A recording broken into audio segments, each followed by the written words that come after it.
If you are happy, you forget to post. If you are healing, you stay silent. Only the hungry scream for attention. It is a harsh truth, isn't it? In a modern American landscape where everyone is constantly broadcasting their breakfast, their workouts, and their relationships, silence has become the loudest noise in the room. We live in an era where if it wasn't recorded in 4K resolution and uploaded to a story, it supposedly didn't happen. But if you are the type of person who scrolls but rarely posts, or perhaps you haven't updated your profile picture in 3 years, this video is about you. You are not inactive. You are not boring. According to psychology, you might actually be the most powerful person in the room. Let's look at the reality of the digital landscape in the United States. There is a concept in internet culture known as the 99-1 rule. It states that in most online communities, 90% of users are lurkers who never contribute, 9% contribute occasionally, and only 1% account for almost all the action. If you are a ghost on social media, you are not an anomaly. You are actually the statistical norm. However, because the loud 1% takes up so much space on the feed, it feels like everyone is living a better, faster, and more aesthetic life than you. But you know something they don't. There is a psychological currency to privacy. A study suggested that the average American user would need to be paid between $100 and $1,000 per year to completely give up their privacy rights on social media. Yet, millions give it away for free every single day, trading their personal data for a quick hit of dopamine. By not posting, you are effectively saving this psychological currency. You are hoarding your power. As the saying goes, privacy is power.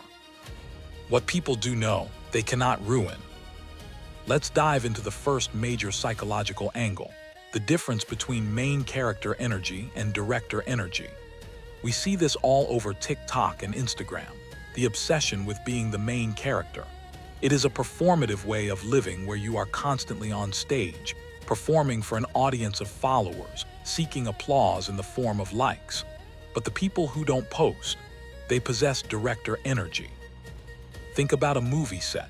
The actors are the ones in front of the lens, desperate for the light, sweating under the pressure of being seen.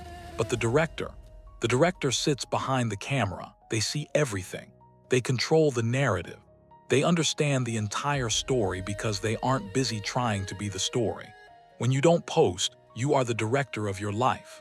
You are the watcher. You observe the trends, you see the desperate flexes of your peers, and you understand the social hierarchy without being trapped inside it. This is a massive power play.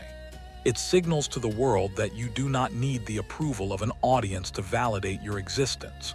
You are too busy running the show to act in it. This leads us directly to the secure anchor theory, which is deeply rooted in attachment psychology. Psychology today and various studies on attachment styles suggest a strong correlation between anxious attachment and high social media activity. People who feel insecure in their relationships often use social media as a validation tool. They post a selfie and they wait. They check their notifications every 30 seconds. If the likes don't come in fast enough, they feel a drop in self-worth. They are stuck in a validation dopamine loop. On the flip side, people with a secure attachment style, what we call the secure anchor, don't feel this urge. Why? Because their need for connection and validation is already being met in the real world. They have deep, meaningful connections offline. When they go out to dinner with friends, they are present. They aren't trying to get the perfect angle of the appetizers. They are too busy laughing and eating. Their reality is so fulfilling that interrupting it to document it feels like a burden, not a necessity. If you don't post, it is often a sign of high self-esteem. You know who you are. You know you are valuable. You don't need a digital scoreboard to prove it to strangers you haven't spoken to since high school. Furthermore, there is a profound element of what we can call digital stoicism at play here. Stoicism, a philosophy that has seen a massive resurgence in the US through figures like Ryan Holiday, teaches the art of indifference to external opinions. It teaches restraint. In a culture that screams, "Look at me," the choice to remain low-key is a form of modern discipline. It is the ability to suppress the ego. Consider the privacy paradox studied at Carnegie Mellon University. Americans claim they care about privacy, yet their behavior usually contradicts this. The non-poster is the rare individual who aligns their values with their actions. You are practicing a form of digital asceticism. You are protecting your inner peace from the toxic cycle of comparison. Researchers from the Journal of Social and Clinical Psychology have firmly established the link between passive scrolling and depression. But the act of curating a life for display is even more exhausting. Let's talk about the actual cost of that curation. The average American spends approximately 2 hours and 14 minutes per day on social media. Over the course of a lifetime, that adds up to roughly 6 years and 8 months. That is nearly 7 years of your life looking at screens. Now, think about the time spent not just looking, but editing.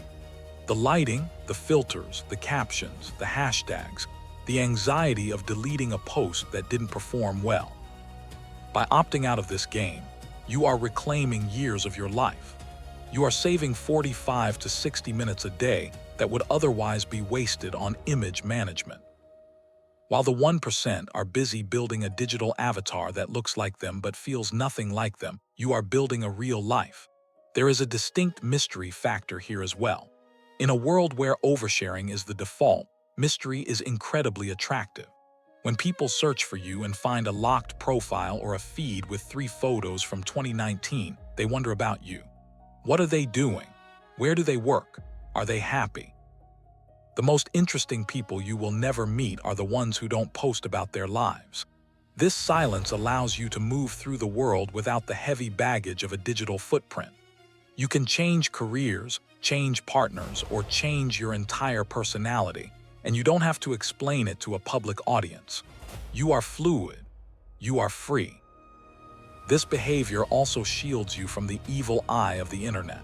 Whether you believe in bad energy or just simple jealousy, we know that envy is real. When you post your wins, you attract silent haters. When you post your losses, you attract pity. By posting nothing, you attract neither. You protect your happiness by keeping it private. You protect your healing by keeping it silent. So if you are watching this and feeling pressure to build your personal brand or get yourself out there, take a step back. Ask yourself, who are you doing this for? If the answer is for me, then why does it need to be public? If the answer is for them, then you have already lost the game. The psychology is clear. The people who don't post are not missing out. They are often the ones who are truly living. They are the directors, the secure anchors, the digital stoics. They have realized that the best moments in life are the ones that can't be captured in a square frame. They understand that a life lived for the approval of others is a life that doesn't belong to you. Continue to embrace the void. Let them guess. Let them wonder. Keep your privacy because in this digital age, it is the most expensive luxury you can own. You have reclaimed your time, your mental energy, and your narrative. Do not let the noise of the feed convince you that you are invisible. You are not invisible, you are just untouchable. And that is a very different thing.